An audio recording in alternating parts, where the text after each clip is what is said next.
For those that have started setting up LLCs starting January 1st of 2024, you have 90 days to fill out this form. For those of you that had set your businesses up before January 1st of 2024, you have until January 1st of 2025. This is the reason why I was campaigning, trying to get as many people through the door to register their companies, because it would have benefited you two ways. One way, you would have actually, if you would have set your business up before January 1st, 2024, then you wouldn't have had to worry about this form. But another thing, your business would have actually been 1 year old. Your business would have been actually 1 year old when you filed the taxes. Even if you hadn't made any revenue in the business would be legally 1 year old. And that's the reason I keep telling people to set up your business as early as possible. Don't sit around. Don't think about it. Get it done.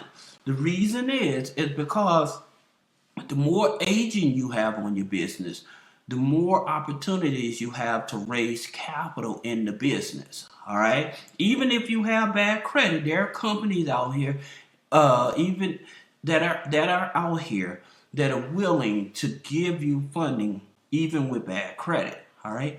That being said, this is what you need to do.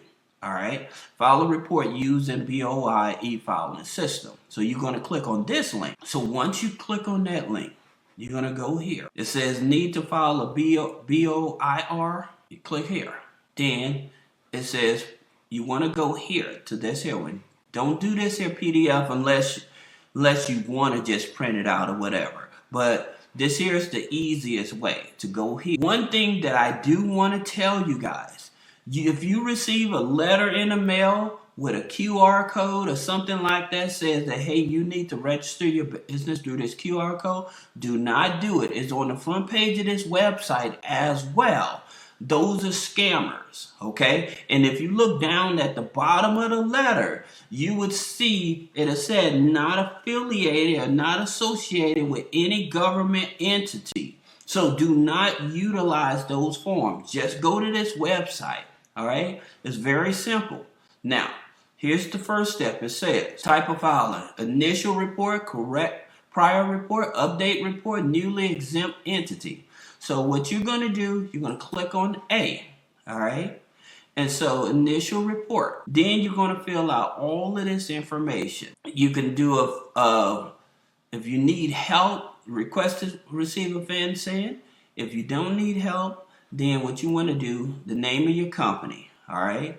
Then if you're using a separate name as your DBA, here's the thing about it. You'll go through this form. It's basic information, getting your tax ID. If you don't have your tax ID, you can call the IRS and they will email you over your tax ID. They'll either fax it over or email you your tax ID. So if you don't have your tax ID, they will do that for you, okay? But you'll fill out all of this here. Then you're going to go to the next page. And you'll see that this is very basic information. Company, applicant, FinCEN. Okay, so here's where you may get your FinCEN ID. So if you need to create a FinCEN ID, they can help you do that too.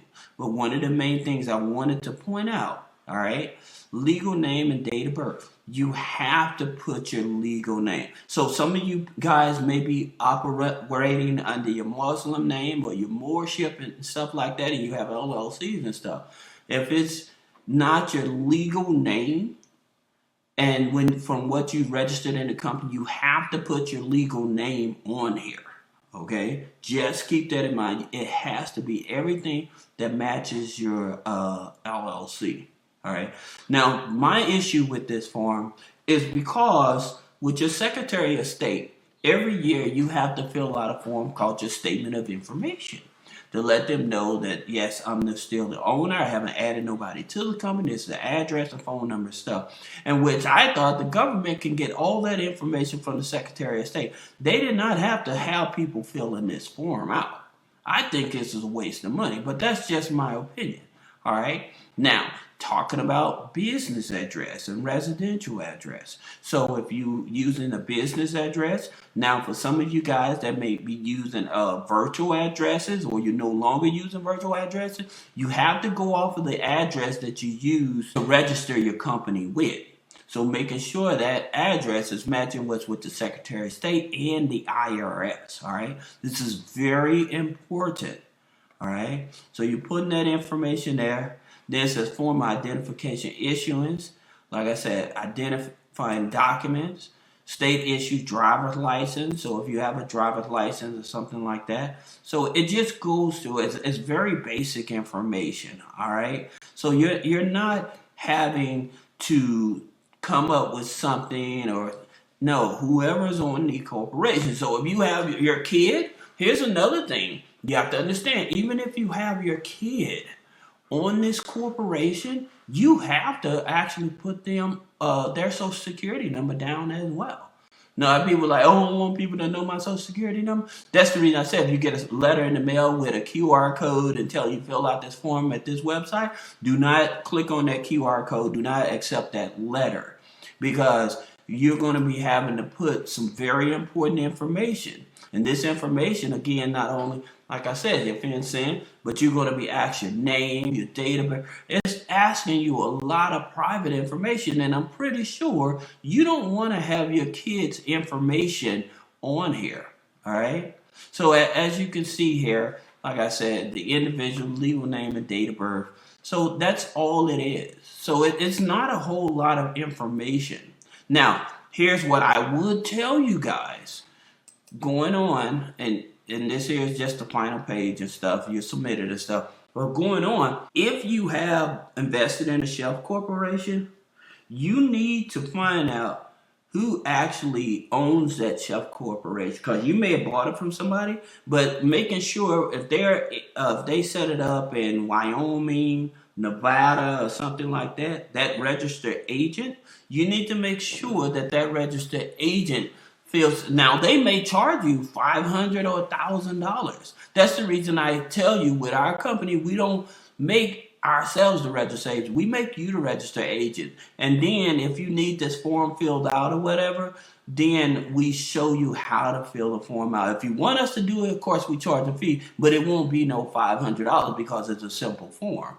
If you don't do this, regardless of you not doing this, the IRS still could be notified. That's the reason, like when you go to the bank and you make deposits over $10,000, the IRS is notified. That's the reason that even the teller said, hey, don't deposit $10,000 all at once, because we have to notify the IRS. And so the thing about it, even if you doing less than $10,000, if those transactions, the bank's still going to have to send you a 1099 anyway. And like if you're doing with PayPal and stuff like that, a certain amount of transactions, PayPal would be reporting to the IRS also. Now, for those of you that may have questions about structuring your business, building the business credit, getting business funding, personal funding, or removing negative items off of the credit, click the link in the description. Schedule a one-on-one consultation.